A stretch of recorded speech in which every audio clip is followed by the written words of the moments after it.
well established and offers convenience and reliability, always committed to a job done right. Give them a call or visit their website at actionlincoln.com.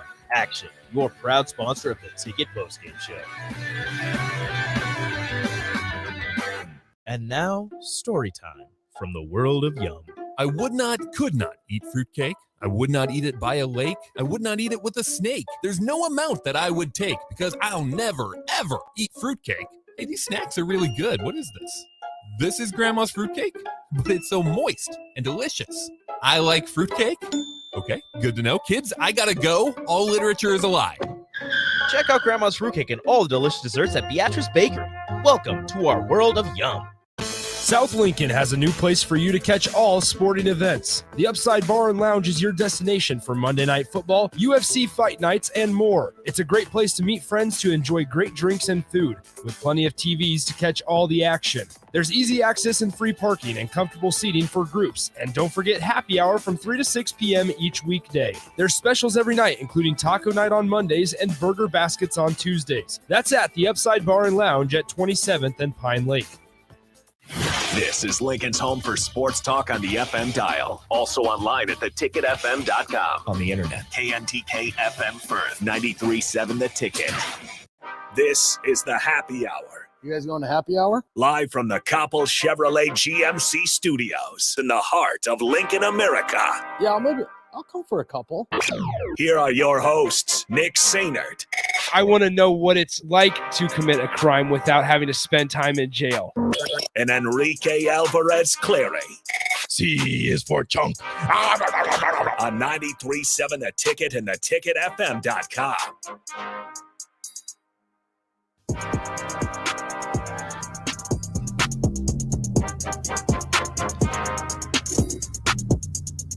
Welcome in. Happy Monday, folks. This is the Happy Hour, 93.7 The Ticket, ticketfm.com. Nick Sainert and Enrique Alvarez Clary with you today. Hello, Rico.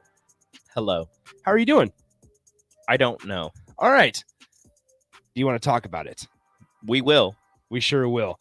As always, 402-464-5685, the Honda of Lincoln hotline, the Sutter Heyman text line. Both of those are open for you all hour long, as well as on the Sutter Heyman Jewelers video stream, Facebook, Twitch, and YouTube. Interact with the show that way. I'm sure you guys still have a lot of thoughts. Had a couple days for Nebraska Purdue to settle in. Kind of your thoughts on obviously the coaching staff, the whole situation going there. You may have seen Gary Patterson was let go, or they mutually parted ways at TCU.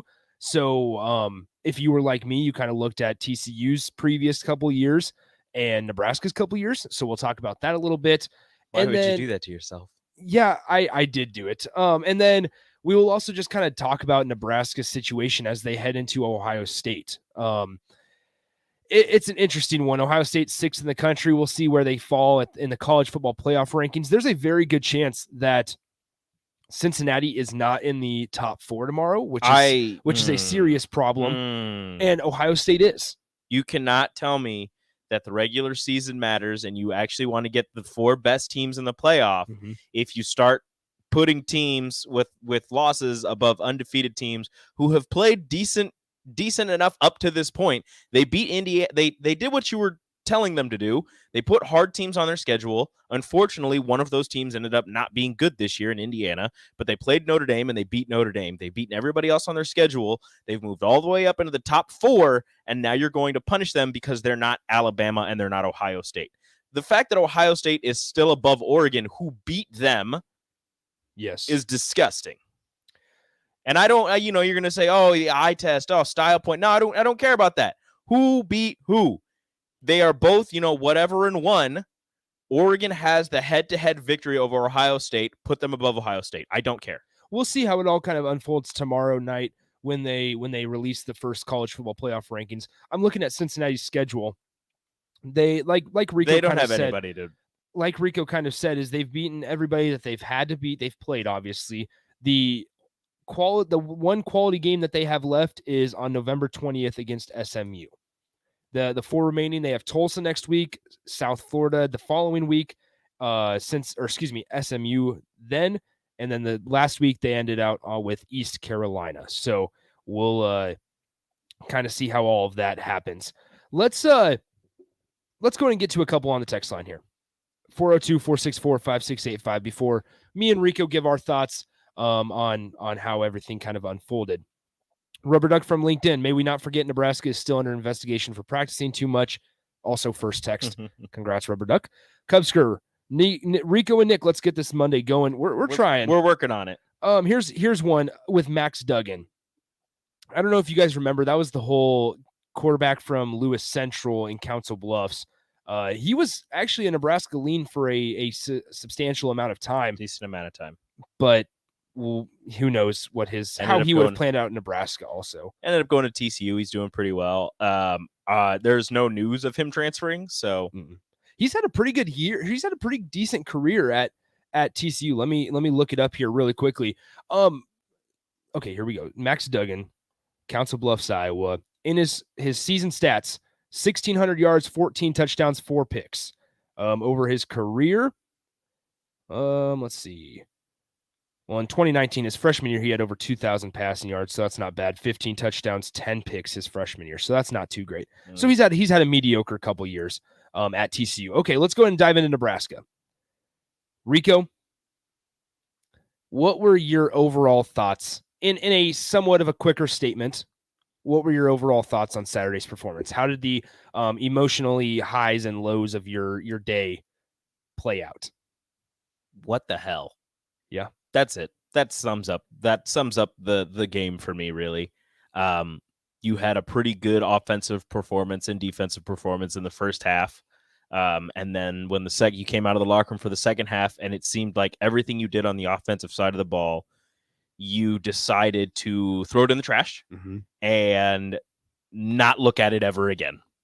You were running the ball extremely well in the first half, and that led you to a couple good passes and some really good situations, and being able to move the ball up and down the field on a pretty tough Purdue defense.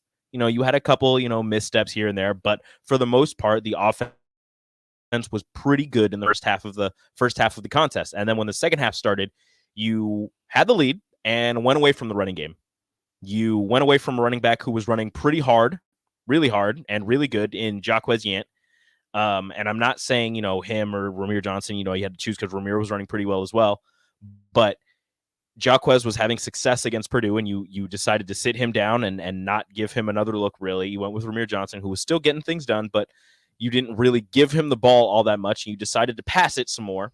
And with your lack of running the ball, Purdue started teeing off on your quarterback, getting him off of his spots and causing him to throw a lot more interceptions and the offense to falter and not do anything. On the defensive side of the ball, I mean, you stayed pretty consistent and you were holding Purdue for a little bit, but you allowed a team who does not run the ball particularly well at all to pretty much run all over you.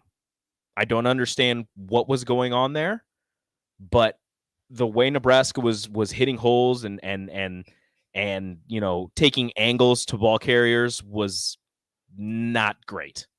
I'm confused and curious. I think those are two words just in the season in general, but also looking specifically at Saturday. And we've talked about it this year, how it feels like the halftime adjustments have been improved. They haven't been great. We saw it against Michigan. They came out really on fire. They came out playing well, kind of executing something that they haven't done in a while. And here's what I'll say. And I have a quote kind of to talk about this. So let's go ahead and play this here, Rico. On Saturday, right after the post-game show, Frost was kind of asked about how, or he was just asked over general thoughts. And here's what he had to say post-game Purdue. I'm not sure. We just didn't. We played a really poor second half. We didn't get very many possessions in the first half. I thought we did a good job offensively with what we had. Good enough job defensively. Gave them 7 points on a turnover. I give Purdue a lot of credit. They stuck to their plan and won a game on the road in the Big Ten. You can't go -4 in turnovers and beat very many people in the Big Ten. And we played a poor second half. Here's what I gathered kind of out of that. Yes, it's the -4. I mean, Purdue did it the week before against Wisconsin, had 5 or lost the turnover battle by 5 and lost to Wisconsin, who may very well be the best team in the Big Ten West now, competing with Minnesota. And I mean, I think Wisconsin's defense puts them above Minnesota when we're looking at who's top in the Big Ten West. However, Wisconsin's defense, Minnesota's offense. Wisconsin has a better offense than Wisconsin. Wisconsin has figured out how to kind of run the ball and not use Graham Mertz as much, though. Anyway, they did. I mean, Purdue did the previous week. They lost the turnover battle by quite a bit, and they lost the game. Then Nebraska does the same exact thing this week with 4 turnovers. Scott's absolutely right about that. Coach Frost hits it right on the head about that. However, when is Nebraska going to get to the point where they stop giving other teams credit? When is Nebraska? He mentions in there, and verbatim, I have to give Purdue a lot of credit. They stuck to a game plan. When is Nebraska going to stick to something that they believe in, that they have faith in? Do they have faith in anything? That's my whole point.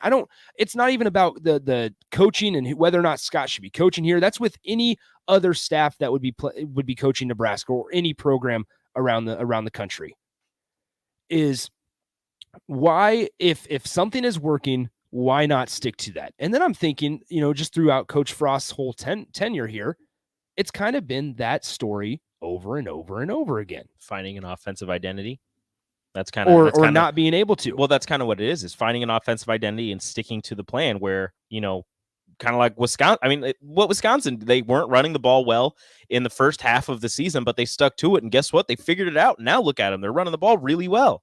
That's what Wisconsin does. They run the ball. Nebraska needs to figure out what they want to do on the offensive side of the ball and stick to it and just keep doing it. Because right now they have multiple identities. Some games they're a running team. Some games they're a passing team. It's very confusing, especially. I mean, I can't speak for the players because they're out there practicing and playing the games. So I would think that they've got everything down pat. But to me, it's a little confusing because there's some games where your offensive linemen are going forward using the strength that they've gained over the offseason and during the season to run people over and move people out of the way for your running backs. And then there's some games where you're asking them to be more light on their feet and quick with their hands to keep people away from the quarterback, where, I understand you have to do both things. You have to know how to do both things. But if you have your offensive line and you're like, hey, from here on out, what we're going to do is, for the most part, you are going to run people over. You are going to shove them down, pancake them, get them out of the way for the running backs. And then when that opens up and we keep doing that, they're not going to want to come at you as fast. That's when we'll start passing the ball. But guess what? We're a run first team. So what you're doing is you're knocking people over. You're making them, work for every single yard that they're trying to keep us away from. So the way that Nebraska goes about it is they're like, hey, we're going to do this week. We're going to do this week. And it's extremely confusing. 402-464-5685, the Honda of Lincoln Hotline, Sutter Heyman text line. Both of those are open for you the rest of the show here. We'll get to your text here momentarily. We do have a phone call on the Honda of Lincoln Hotline. Mark is with us. Mark, how's it going, man? What's on your mind? Good. How are you guys doing today? Not too bad. Yeah, we're here. Say, I'm an older guy, and I like the back in the 80s and 90s when there was problems going on. Tom Osborne wasn't shy about bringing somebody, especially a quarterback, setting them out for a play and kind of talking to him a little bit. Scott Frost was asked that in this postgame, and I can't remember exactly how it was stated, but he said something on the lines like, well, that happened to me, and I still have bad thoughts about that, so I'm not going to do that to these guys. Yes. Did you guys hear that in that post game? I heard the part where he said something about he thought about taking him out, and then they didn't talk about it as a coaching staff, but he just kind of thought about it to himself real quickly. Right. So I don't know why can't they take him out? I mean, I get something else was asked, and he said something about, well, the backups are not ready yet. Well, that's on you as a coach. The backups are not ready yet. I watched NFL this weekend. And I know you guys are giving me crap. I'm a diehard Cowboys fan. Hey, I'm not giving you crap. I have a couple. And Cooper Rush came in, who has not thrown a ball for 4 years, but the offense rallied around him in the defense, and they were able to win that game.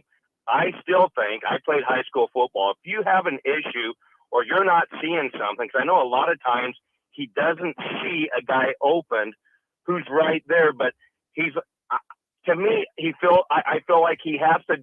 That's the plan, and that's where I have to go. There are no A, B's, and C's. It's A. I've got to throw it to that guy.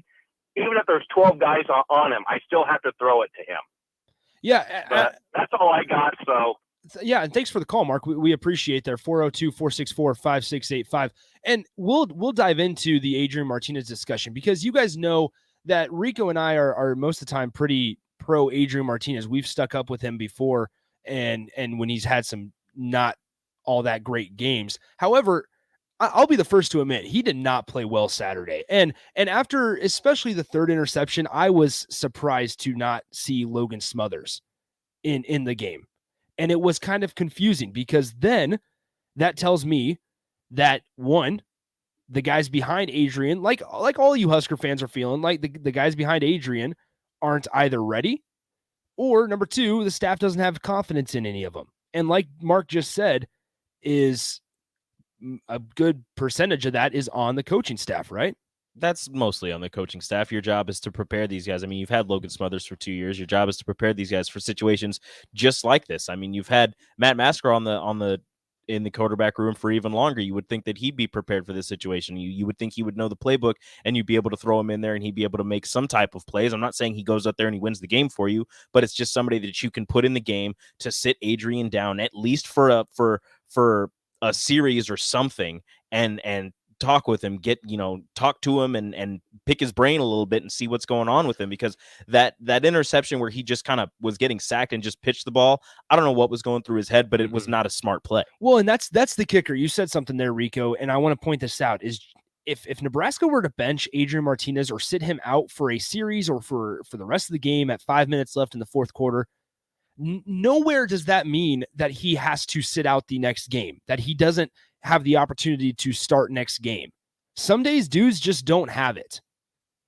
And that very well could have been the case with Adrian Martinez on Saturday. I mean, you saw Adrian get benched last year in the Penn State game, and Nebraska went out and won the game with Luke McCaffrey at quarterback. And then the next game, Luke McCaffrey not too hot. Adrian Martinez comes in and plays much better than he did in that first part of the season. So maybe a guy just needs to sit down for a little bit, clear his mind. Well, and Scott was kind of asked about that after the game on Saturday. I don't have the bite, but he was asked about it after the game about how if he was opening up the quarterback conversation. And once again, even if they were to bring Logan Smothers in that day, you still don't have to open up the quarterback conversation. Nowhere does that mean that Adrian Martinez is not the best player on the roster or quarterback in that quarterback room. That just means that day, obviously, after his third pick, after he the Austin Allen one, it's hard to blame on Adrian Martinez. Austin Allen, that was just unlucky. It's not even Austin Allen's fault in my mind. However, the blatant overthrow that Martinez threw, that's on Adrian. The shovel Patrick Mahomes trying to be shovel pass, that's on Adrian. The pick six is on Adrian. Yes.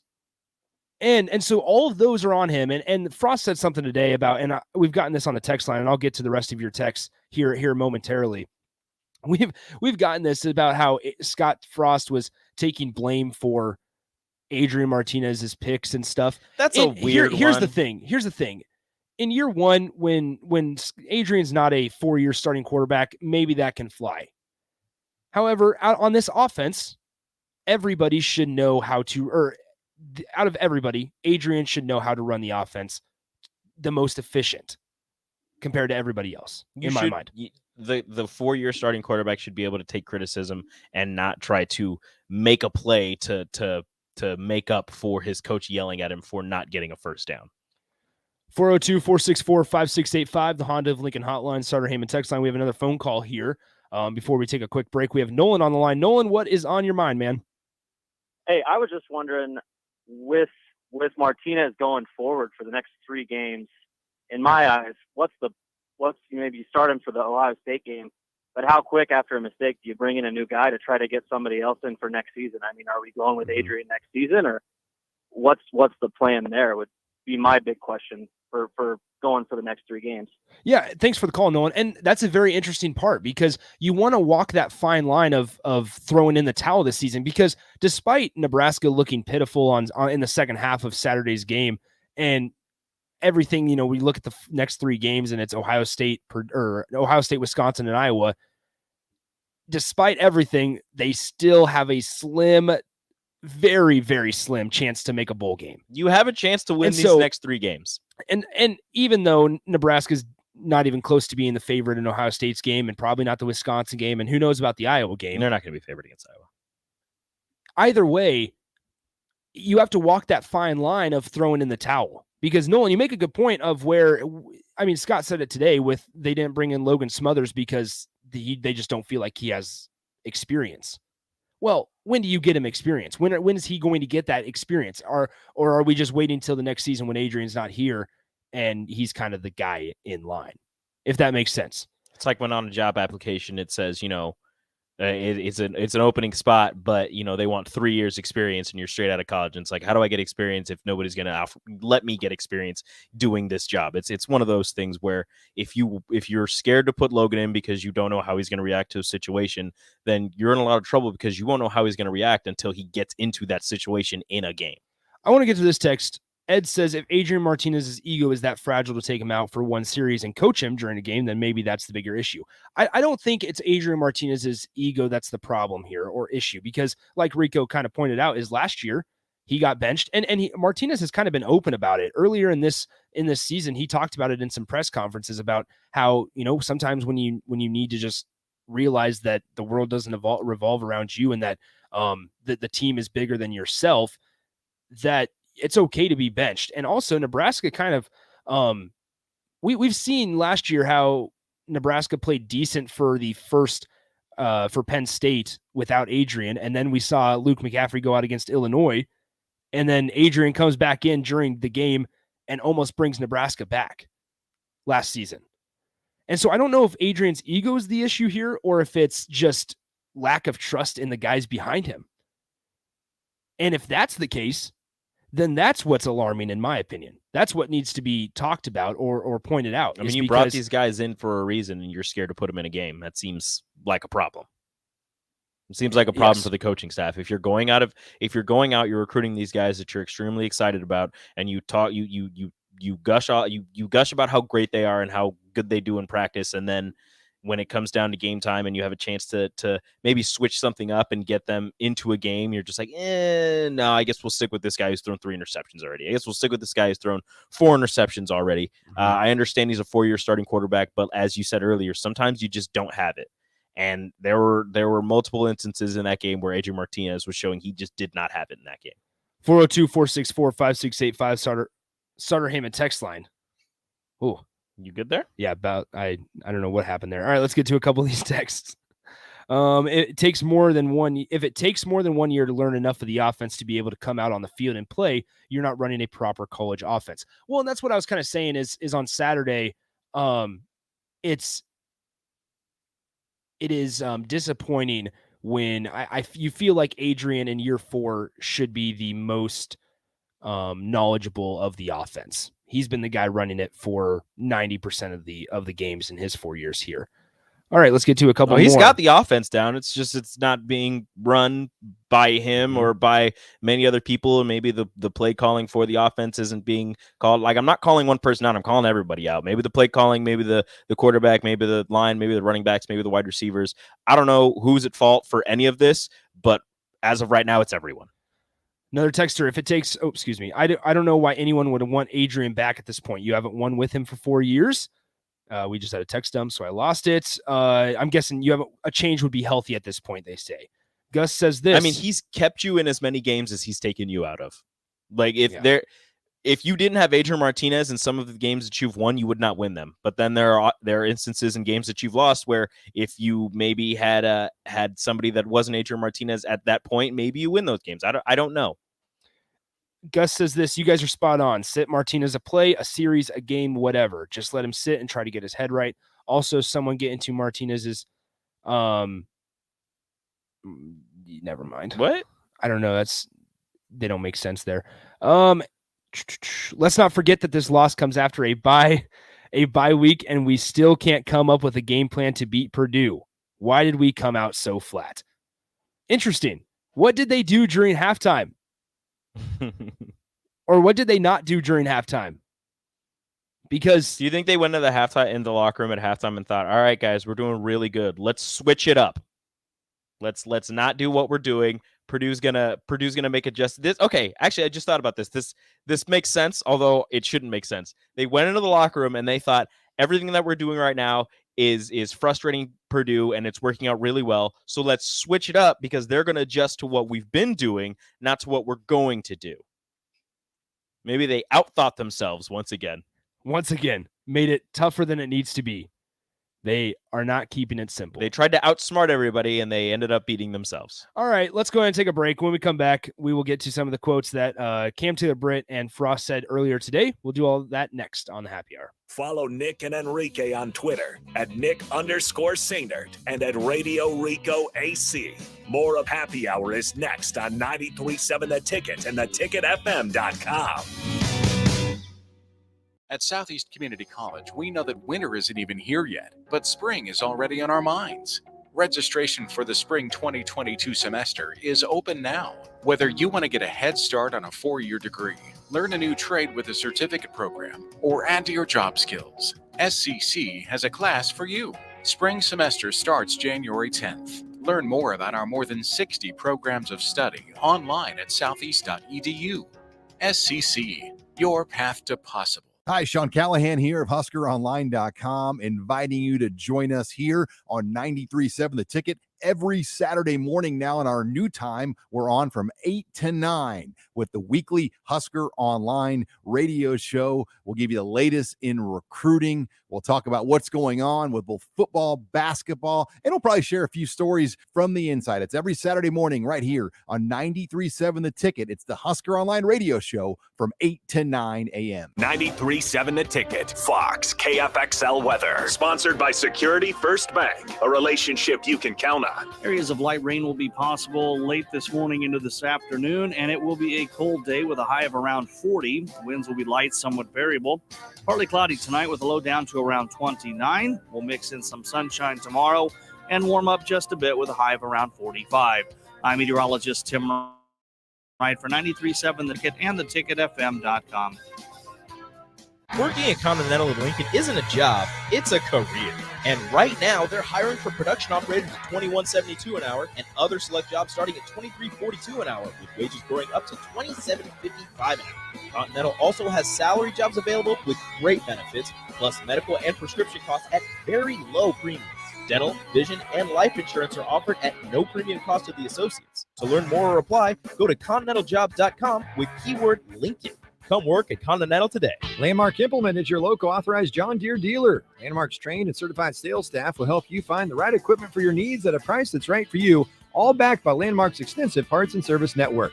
Whether it's a tractor, planter, combine, an easy track lawnmower, or gator, every piece of equipment in pre-owned inventory is put through a rigorous inspection so it's ready to work hard for you. Landmark's team works together to make sure everything is sold meets their quality standards. Learn more at landmarkimp.com or stop into a local Landmark location and experience the Landmark difference. Dancing at weddings, walking the dog, playing with grandchildren. These are the small moments that make life great. They're also the moments that chronic pain steals from us. Don't let chronic pain stop you or a loved one from living life. At MD Pain, we wrote the book on effective, ethical pain management. We offer the most up-to-date treatments from Nebraska's leading physicians. Don't let pain stand in your way. Call MD Pain.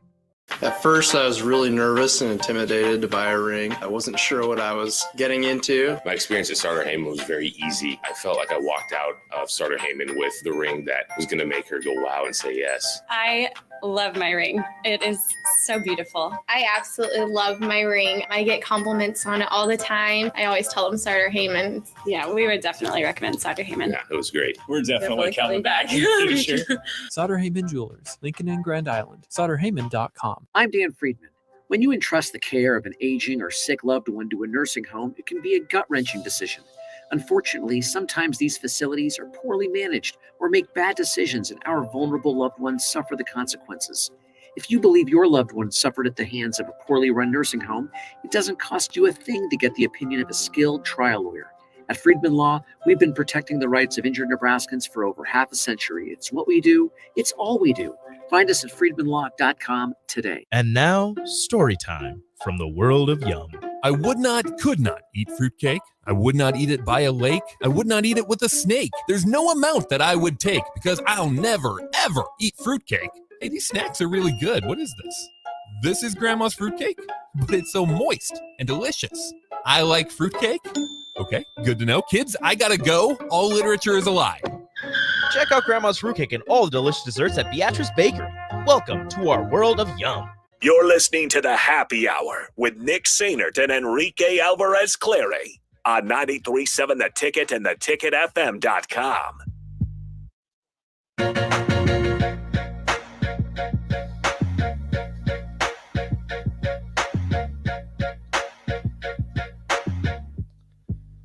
We're back here on the Happy Hour, 93.7 The Ticket, ticketfm.com. Get it, Happer. Rubber Duck from LinkedIn says this: Martinez is going to be Frost's ride into Nebraska and his ride out. I just wish we got to see Frost with a better quarterback and see what he could do. And this goes along with the whole Adrian Martinez is Frost's ride or die, if that kind of makes sense. And I was telling Rico this during the break. 402-464-5685, Sutter Hammond text line, Honda Lincoln hotline. I was telling Rico this during the break. I'm not sure how much I believe that Adrian Martinez is Frost's ride or die, more than the fact that they might just not have anybody better behind him. I think that's the issue. Because think about it. We can go back to last year once again. I think Purdue on Saturday actually was probably Martinez's worst game. If it's one of those up there. Off the top, his first 4 interception game. Off the top of, he had 3 interceptions going into the game, and he threw 4 on Saturday. More than double digit. Going into Saturday, or I should say, sitting right now, I can't think of a game off the top of my head that Adrian played worse in.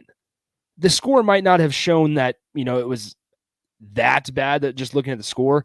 But if you were watching the game, by the start of the fourth quarter, you just kind of did not feel good about it because you saw the way that Adrian was kind of playing. However, going back to last year, you can kind of see they were high on Luke McCaffrey as a quarterback until he got in there. And so that's where I kind of debunk that thought of that Adrian is Scott Frost's ride or die no matter what.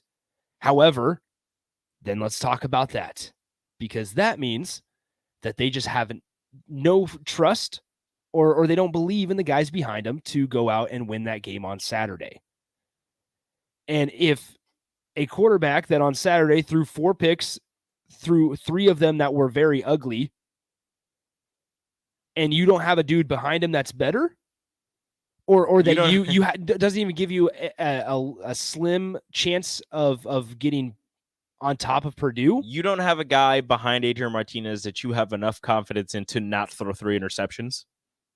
Like you have your starting quarterback who you brought in your first year. He's been your number 1 choice for 4 years. And I'm not saying he's his ride or die. I just think that, as you said, it's just behind him there's no confidence. But that speaks volumes on the coaching staff and the players that they've decided to bring in, because these players, it's not like these players were not being recruited by other programs. These players were wanted by other programs.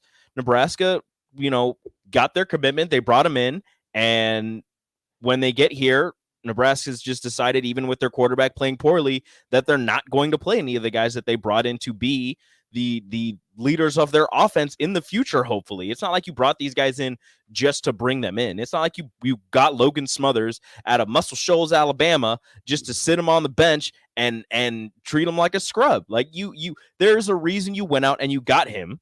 He's shown some type of flashes of being able to be a quarterback in the couple of games that you've put him in when they're blowing people out. Like, at least he can run the ball. He can throw the ball. It's not like he's going to throw 3 interceptions in a single quarter and double up what Martinez had already done. Like, Martinez didn't have it against Purdue. Just bring somebody else in. You brought these guys in, use them. 402-464-5685, Starter Heyman text line, Honda Lincoln hotline. This texter hits it right on the head. Hey guys, if the issue is that we don't have a QB better than Adrian, isn't that also a Scott Frost problem? Bingo. If that's the case, if they're just not benching Adrian because they don't want to, then that's another problem. And one thing with Logan Smothers, you have to remember, we talk about him being highly recruited. A big reason, if I'm remembering correctly, is that they were one of the first teams to really have interest in Logan and really offer him. And then all the other schools came in, if I remember correctly. So that helped out Nebraska in that recruitment with Logan Smothers. And we're getting these off the text line about Noah Vedral and Tristan Jebbia.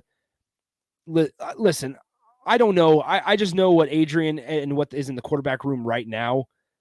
And if you're telling me that some dude after a ugly 3 interceptions that you're not even willing to try another guy, that's worrisome in my opinion, because like Rico and I have said, it worries you about development. It is worrying about just the overall talent in the room, because you cannot ignore the thought that what happens next year. Because let's go ahead and play that game next year. Let's say Scott Frost returns for year 5, and Adrian Martinez does not. Well, is it just Logan Smothers because he's our best option? Do they go with the guy who's been in the program longer with Logan Smothers? Do they go with the guy who the hometown guy that they decided to bring in Heinrich Harburg? Do they go into the transfer portal and bring somebody in? That's a big question if Adrian decides to leave. And if I'm Adrian, I'm not going to come back. I mean, you've done everything you can. You're extremely polarizing. People either love you or they hate you. I honestly think it's 2 options for Adrian Martinez. It's declare for the draft and see what happens, or transfer somewhere. That's what I would do. Let's go ahead and get to a couple of the quotes and sound bites from Coach Frost earlier today. He was actually asked about this because Logan Smothers has played in 4 games. So they were asking him, what's the plan for Logan? Is he going to redshirt? Is that why he didn't see the field on Saturday? And here's what Coach Frost had to say. No, he's number 2 right now. So if we need him, he's got to be ready to go. And he's been doing a good job getting better every week. What does that picture look like? We don't see practice. So what does that Smothers? How has he evolved? Smothers can really run, really understands the offense, makes good decisions. He's throwing better and better every day we're out there. I think he just lacks a little bit of experience right now, but he's done a great job when he's gone in. So I'm excited about him. If he gets an opportunity, I'd expect him to be ready.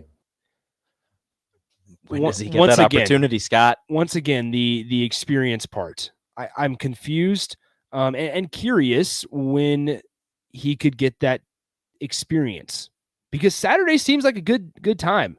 Is his only experience as a backup quarterback is the only realistic option when Nebraska's up big on Northwestern? When Nebraska's beating Buffalo, when Nebraska's beating Fordham, when Adrian Martinez has to sit out of a couple series because he takes a helmet straight to the chin. Those are the only times that you can get Logan Smothers in the game. You don't think maybe if Adrian Martinez is struggling a little bit, you might want to sit him down and get Logan Smothers in the game so he can experience some type of resistance and be ready for next year before, if you decide to roll with him as your starting quarterback next year, before the first game in Ireland against a Northwestern defense that I'm sure will be more improved than it is this year. Because we kind of know what the coach can do at Northwestern. Pat Fitzgerald and that defense he takes absolutely nothing and forms it into a bowl team that somehow sneaks through a crummy West Division that plays in the Big Ten championship game. That Northwestern defense, I'm gonna say, it's gonna be pretty strong next year. Pat Fitzgerald, if he can do one thing, it's coach a defense. So if you're going to roll out your starting quarterback, your backup quarterback into your starting quarterback next year against a conference opponent who lately historically has very strong defenses, I don't know about that. We get this off the text line from Nebraska ball fan. Do you think they could be hesitant to put Smothers in because of how it turned out when they put Luke McCaffrey in? Here's what I'll say. is I hope not. Because if that's the case, that speaks about being gun shy and that you're scared of what could happen. So, and that's accepting mediocrity, basically. And that's the one thing that when Scott Frost and his staff came here said that that was not going to fly, was mediocrity, which you can argue that in 4 years it has been. And also, when you're looking at that is kind of one of the reasons that you would be on the side of making a change within the coaching staff next year is, and that's where we can talk about this. This will obviously carry over in the next segment, but you cannot be, and I tweeted this out on Saturday right after the Purdue game. You cannot be sitting there at the beginning of the season and say you have to get to 6 wins. You have to get to 7 wins, and then halfway through the year say, oh, as long as he gets to 4 or 5, it's okay. You can't do that. I don't care about the schedule because it's at the end of the day, if you're going to adjust your parameters of expectations as the season goes along with injuries and with everything like that, then what are expectations? What do they really mean? Now with that, you can be realistic and say, listen, a couple things didn't go our way, but as long, like after the Michigan State game, let's say after that one, there were no more special teams mistakes. They figured it out. And now we can look back on, going into Ohio State saying that loss against Michigan State was a blip on the radar. That was uncharacteristic for Nebraska. But you can't say that because now here we are at 3-6 with staring down the games of Ohio State, which is playing as good a football right now on the offensive side as anybody in the country. You have Wisconsin, who's starting to figure it out, who not necessarily a top 25 program, but they're at least looking better on defense than they had been all season long. They're figuring out what to do at the running back room, despite a couple of their guys leaving the program and being kicked off because Paul Chryst was able to adjust. And then you have Iowa, which Nebraska in the last 6 years, talking about recent history, has not played well against Iowa. And so if you are okay with whatever coach you have, not take Scott Frost's name out of it, even if Mike Riley or Bo Pelini or heck, Dave Aranda was the coach at Nebraska, and you're okay with switching your expectations mid-season because of it's just not right where we are quite yet. We're close, but we're not quite there yet. If you're okay sitting back and saying, as long as they get to 5, when at the beginning of the season your expectation was 7 or a bowl game or better, then I would like to say check yourself. Because then what does expectations really mean? It's a rough look. Because then when do you draw that line? In year 9? When it's, okay, you know what? We've had 8 years of switching the expectations halfway through the season of saying, okay, as long as he gets to 5 this year, he's okay. But then year 9, it's like, okay, year 9, we have to keep it. Because at the beginning of the year, we were saying that this year, is that you have to keep it at 6. You have to say it has to be 6 or less, or 6 or more, excuse me. If you're on the hot seat and you're coaching for your job, and that is the expectation set by, I mean, I guess it was former administration saying, 7, what did he say, 7 or 8 or 8 or 9 wins? I don't remember what Bill Moose said. Well, Bill Moose was 8 wins. Yeah, was the but administration sets that, but we're going to throw that out the window because that's, yes, former administration. But, you're playing with the best roster that you've had. You're feeling extremely confident about this year. You've got a 4-year starting quarterback. You're 4 years into rebuilding this program where you've got nothing but your guys. You can't really fall back onto blaming previous staffs or anything like that. Like this is your squad. This is a squad that you want to win with because this is the squad that you've built up yourself with all of the people that you wanted. And the expectations were, all right, we've been bad the first 3 years. This 4th year, we need to get to a bowl game and we'll build from there. And you get halfway through the season, more than halfway through the season, and you're like, all right, well, as long as we can, win 2 of our last 3 games against this tough competition, we're all right. You're coaching for your job. You need to get to the postseason and show some more progress than what you have shown. You need to win games that you are favored in, games that you should win, and you haven't done that. There's games that you were not favored in that you've played extremely close, and that is impressive. But the fact that you're losing games that you are supposed to win kind of wipes all of that away, especially after 2 weeks to prepare for a team that you are supposed to beat, a team that had before the game, one scholarship running back that was ready and healthy to run. They got Xander Horvath back, but he didn't. He scored a touchdown, but he didn't put up many yards. He got a couple of carries, but for the most part, it was their one scholarship running back that was healthy before the game started, and their defense kind of shuts you down for an entire quarter. Like it's just frustrating to take the goalpost and move it so much further closer to where, okay, well, if you win one more of these games, I think you're okay. Well, and because now you're sitting here with Ohio State and Wisconsin and Iowa, and looking at it and say, okay, now it's a 3-6 Nebraska team going up against two of the better teams in the Big Ten West, and probably the best team in the conference. We'll see how the Michigan State Ohio State game pans out, but you're saying, okay, maybe, you know what, if Nebraska can win 2 of 3, then they end at 5-7, and okay, maybe that's okay. No, because you cannot adjust the expectations in the middle of the season.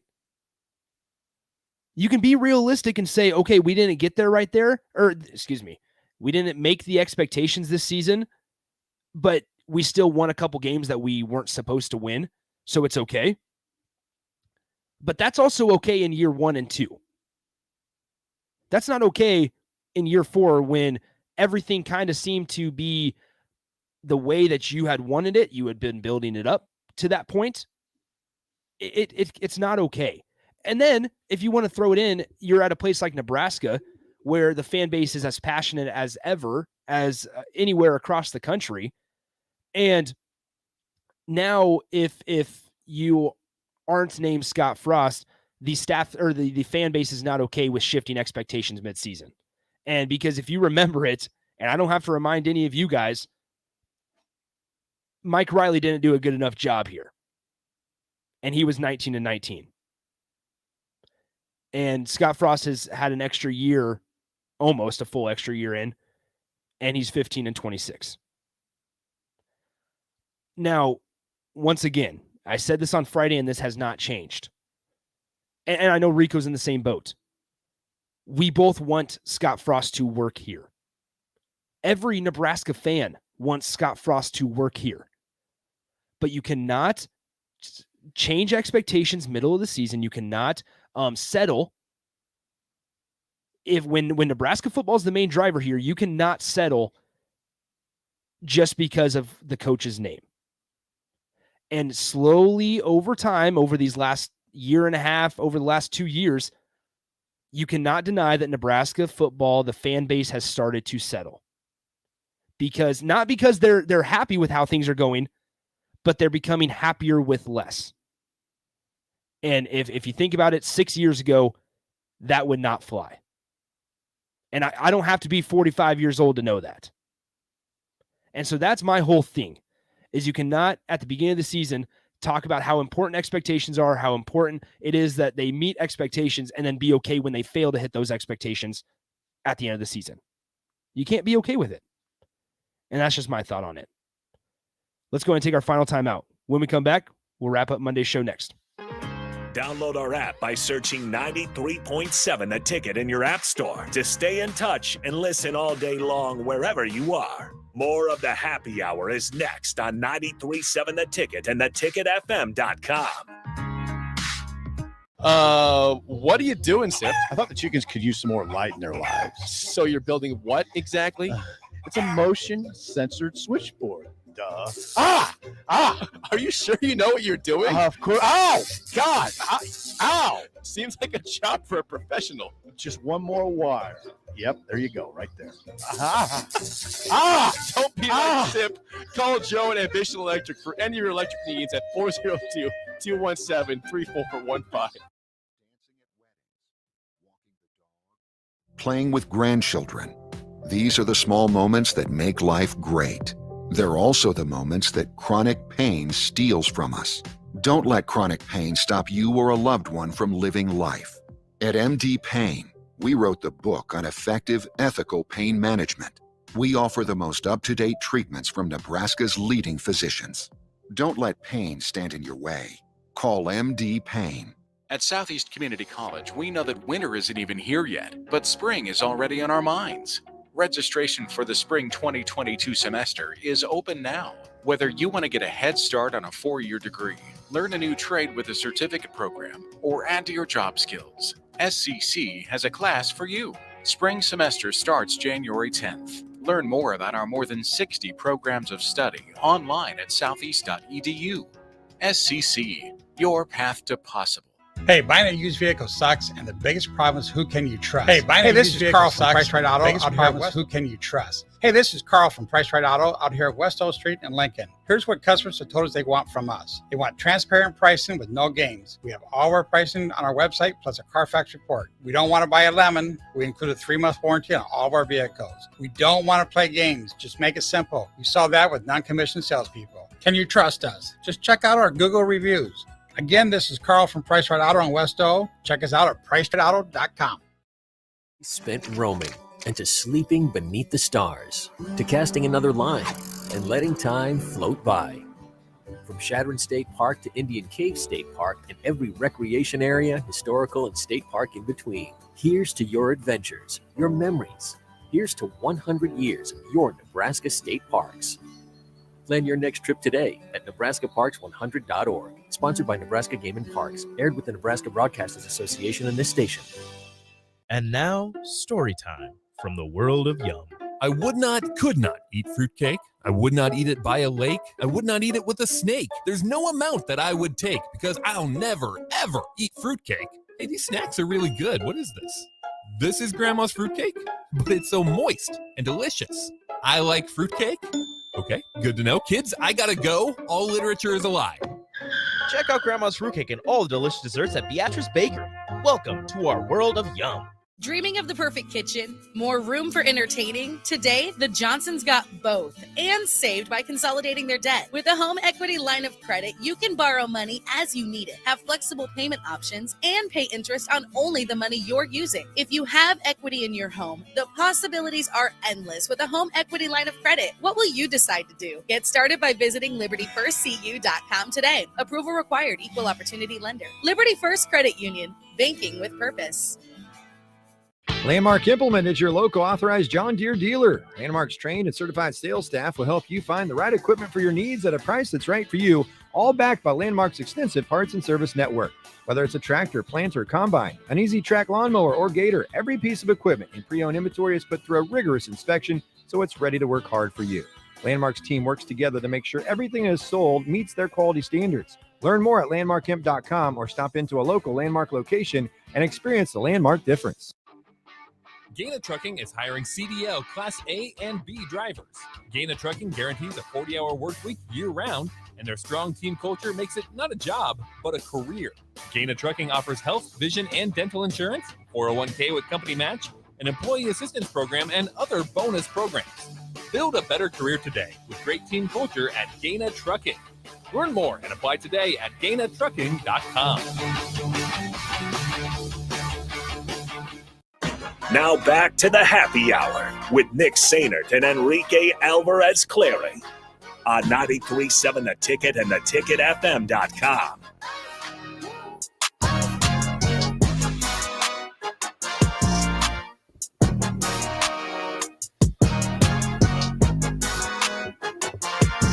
We get this off the text line 402-464-5685. You guys have been awesome all show long. Keep it rolling with one-on-one DP next. We get this. So you're saying if we're sitting at 7 wins right now, you wouldn't expect to win any more games this year. Have they failed to meet expectations? Yes, but the schedule became tougher than we even thought to start the year, so expectations can be fluid. Not all records are what they appear. Look at Iowa. They were number 2, and we all knew that was probably a farce.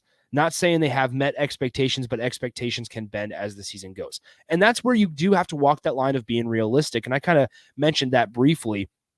However, Rico and I were looking through the schedule, and even if we're just looking at 6 wins, you beat the teams you're supposed to beat, which once again, factually, this staff hasn't done recently, and it's Fordham, Buffalo, Northwestern, Minnesota, Purdue, and Illinois. That's 6 wins. That's all that Nebraska was asking for Scott Frost to do at the beginning of the season. It's not like we were asking him to go out and beat Oklahoma, not like we were asking him to go out and beat Michigan State. And this is before we even get to Wisconsin and Iowa. And if anybody tells me they had Michigan State as a top 10 team before the season started, no, you didn't. No, that's before we even get to Wisconsin and Iowa. So even if you do sit here and you say, okay, they might have had a hiccup in one of those games, then that's okay because that happens. Realistically, that stuff happens. But then you're still sitting there with 5 wins because a well-coached team is able to bounce back after a hard-fought loss. And if Nebraska's sitting at 6 or 7 wins right now at this season, I'm not saying that, and I'm not asking them to not win any games. I'm not expecting them to not win any games. You know what I'm expecting them to do is keep winning games. Because if you've won all those games, you're a solid team, and I would probably expect a close game against Oklahoma or against Ohio State. If everything stayed the same, but you beat Illinois, Minnesota, Purdue, I'm expecting a close game against Ohio State because that's what you did against the other 3 extremely tough teams that you faced on your schedule. I'm expecting a really good game, possibly a win against Wisconsin, and I'm expecting a really close game, possibly a win against Iowa.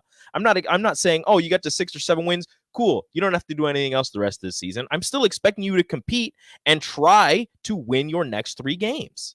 Like that's not asking too much, I don't think. No, and here's another thing is that I will say is that when you're sitting here, even if you were at 6 or 7 wins, in the back of your mind, you're sitting there saying, hey, this is better than he's done all 4 years or all 3 years. That's all we asked for was progress and 6 wins, 2 more wins than what you've had. And at this point, the water is getting extremely murky for that to happen, unfortunately, because every Nebraska fan can agree that they want it to work out. Me and Rico can agree that we want it to work out. If they go out there, they play tough against Ohio State, and they can get some wins against Wisconsin and Iowa, I'm down with it. Mm-hmm. I'm upset because it should have been better, but I'm down with it. Because it's something. All right, that's all for us today. Appreciate you guys tuning in. Join One-on-One with DP next. Nick Maestas from Muchachos joins us tomorrow at 2:30. We'll talk to you then. Adios. 93.7 The Ticket, Fox,